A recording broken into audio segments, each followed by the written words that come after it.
If you get hungry at night with intermittent fasting, there's actually some really easy tips that you can use to stop the hunger. So today I'm going to be sharing with you exactly how to stop intermittent fasting hunger at night. If you're new here, my name's Autumn. I'm a certified clinical nutritionist with my master's nutrition human performance. On my channel, I talk a lot about intermittent fasting and how you can use it to achieve your weight loss and wellness goals. So if you're new here, make sure you subscribe. And today's video is also sponsored by Kettle and Fire. More on them in a bit. All right, now the first way to stop hunger with intermittent fasting at night is to add sea salt to your water. Especially if after dinner you're craving something salty and crunchy like chips or crackers. When you use intermittent fasting, you lose a significant amount of water and sodium. This is a result of our storm hormone insulin dipping down. So it's really easy to get into this electrolyte imbalanced state. And our body needs that sodium for pretty much every function. It needs sodium to send signals from your brain to the rest of your body, to have your muscles contract, including your heart. So if you don't get that salt earlier in the day, by the evening time, your body's going to be desperately searching for some type of salty food. Cue pretzel and saltine cravings. So to help get around those cravings, you can just replace your electrolytes earlier in the day or even in the evening. And you can simply do this by using an electrolyte replacement or adding something like Celtic sea salt into your water. Okay, the second way to stop that nighttime hunger with intermittent fasting is to have enough protein for your body's needs earlier in the day. Protein shuts off our hunger hormone ghrelin. And when you don't eat enough of the protein within your eating window, that hunger hormone ghrelin is going to stay raised, which leads to you feeling hungry or having those munchies after dinner. And you probably are nowhere close to getting enough protein for your body's needs. I have a video to help you calculate your protein needs. I'll have that link down in the description below. Definitely make sure you check that out because that's one really important way to stop hunger in its tracks. And if you find that even if you're eating enough protein and you're still getting hungry in the evening, a little power tip here is to pair that protein with collagen. One study found that when you combine protein with a collagen source, it makes you more satiated and less hungry later on than just having the protein alone. And this is where today's sponsor, Kettle and Fire, can make it really easy to add collagen in. Kettle and Fire is an amazing bone broth company, and each of their products is loaded with collagen. Their beef bones are simmered for over 20 hours to really pull out as much collagen as possible, and it's extremely easy to use. You can use Kettle and Fire for the base of your soups or your stews or chili, or even as the base for sauces. Whenever I make chili, I use Kettle and Fire for the liquid base to add in a huge amount of collagen on top of the protein that I'm eating already. And what's particularly awesome is that Kettle and Fire comes in a lot of different flavors, like chipotle chili or butter chicken. My personal favorite is the chipotle chili. I make chili a lot.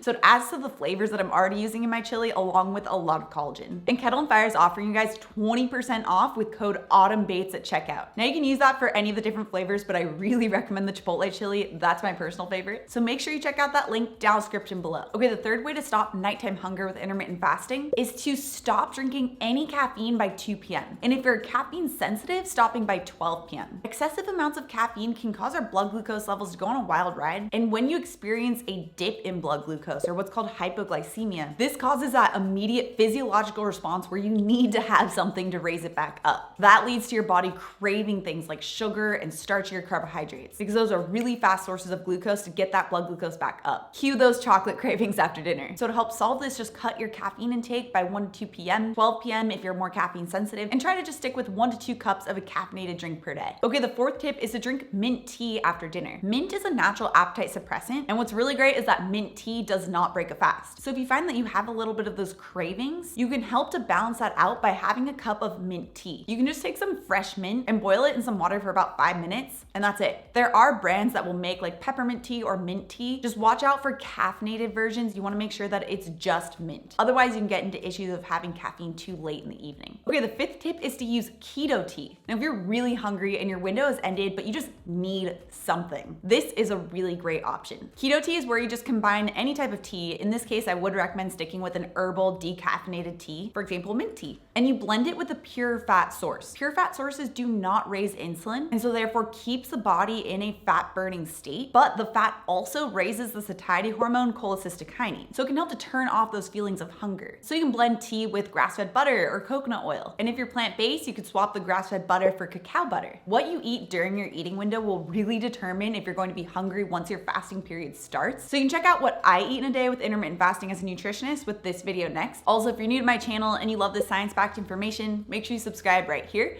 Come out with new videos every Tuesday and Thursday. All right, guys, thanks so much for tuning in, and I'll see you in my next video.